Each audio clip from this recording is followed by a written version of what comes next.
Olá, sou Cláudia Carnevale, estamos aqui no Portal do Saber com o nosso convidado e grande parceiro aqui do CAESP, Dr. Edson. Tudo bom, Dr. Edson? Tudo bem, já ficando sócio aqui no programa. Com certeza! E Dr. Edson hoje ele vai dar continuidade, né, ao assunto tão importante a respeito das formas de remuneração. E hoje o nosso tema é sobre a percepção do adicional da insalubridade e periculosidade por parte tanto dos gestores e dos trabalhadores.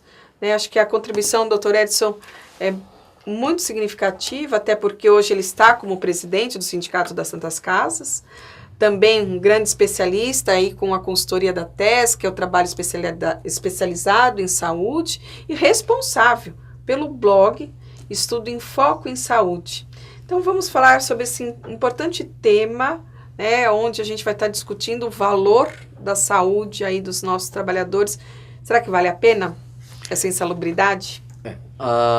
As questões de periculosidade e de insalubridade, ela vem desde os processos da Revolução Industrial, né? Com o advento da máquina.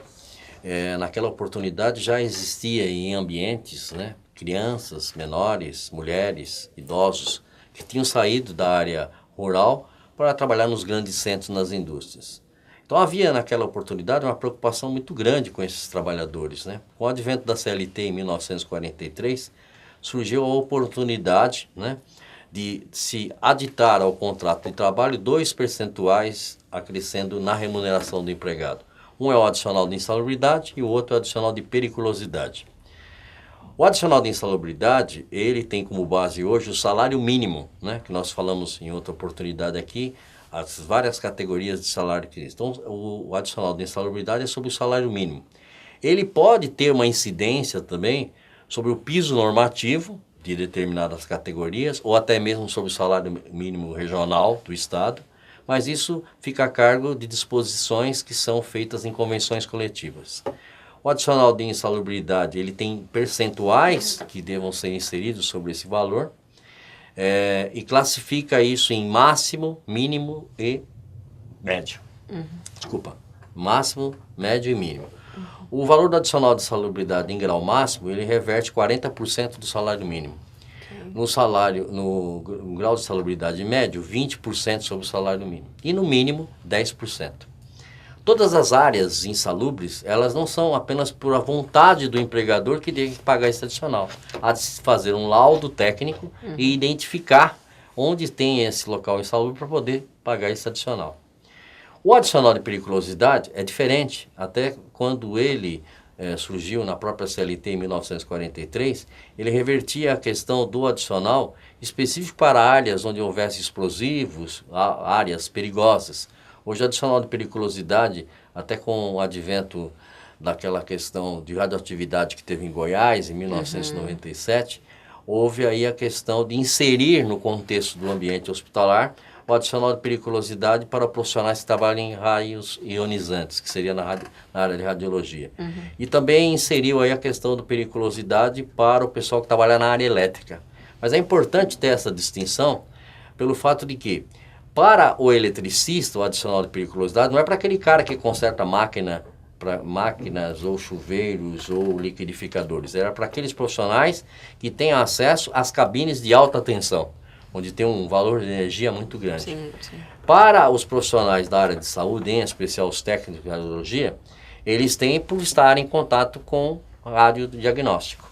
Só que esses profissionais, eles nunca vão receber os 2 adicionais em conjunto. Ele tem que optar, né? Ou ele opta pelo adicional de insalubridade ou pelo adicional de periculosidade. Isso no caso dos profissionais que trabalham em hospital, né?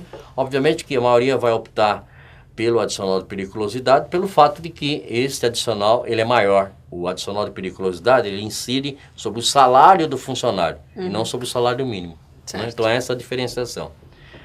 Mas eu não vejo nenhum dos 2 adicionais, de forma alguma, que sejam produtivos para a questão da saúde ocupacional. Até porque eu entendo que ambos, o empregado está vendendo a saúde dele por míseros reais todo mês.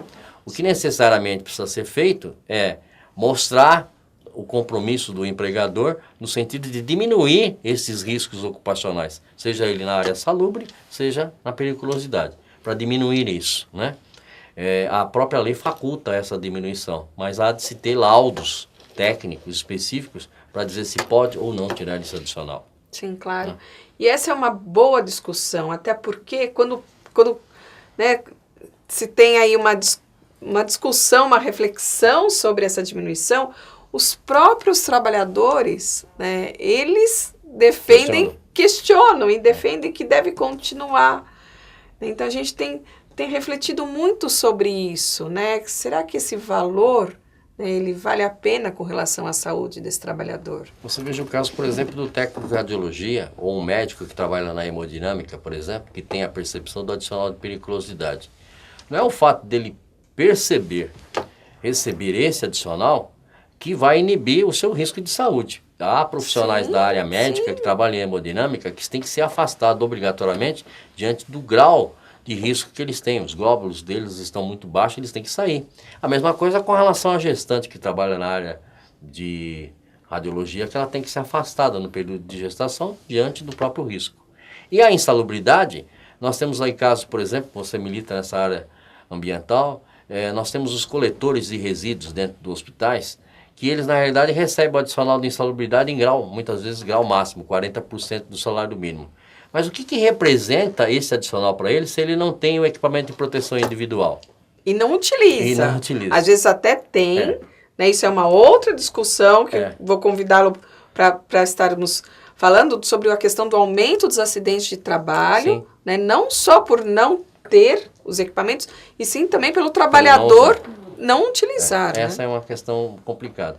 Mas os dois adicionais, eles devem refletir para uma gestão, seja na área industrial ou na área de saúde, uma percepção de que os ambientes, eles na realidade têm que ser feitos os levantamentos que a gente chama mapeamento de risco, a existência do PPRA, para identificar realmente quais são esses graus de risco e quais são as providências que nós podemos fazer para diminuir o risco e não para inibir o custo do adicional de insalubridade. Não adianta nada eu fazer de tudo para extinguir o adicional de insalubridade dentro de um determinado local, se porventura eu não estou tomando nenhuma providência para que essa situação ela não venha prejudicar o empregado. Né? Então isso é muito complicado. Exatamente. Muito obrigada, doutor Edson. Acho que foi muito esclarecedor, né, sobre essa questão. E aí fica o convite agora para vocês, né? O Portal do Saber é o nosso portal. Né? Acho que muito importante esse protagonismo também dos espectadores que estão aí nos assistindo, para poderem aproveitar desse espaço, aproveitar dos nossos convidados, né, e fazerem perguntas, para a gente poder estar trazendo aí temas importantes. Esse tema, por exemplo, foram um dos temas mais levantados aqui com relação a esse nosso canal de comunicação com vocês que estão nos assistindo, para a gente poder estar aí contribuindo também com a saúde do trabalhador, com a valorização desse trabalhador e contribuindo cada vez mais para um mundo melhor. Muito obrigado, Cláudio. Obrigada. Um abraço.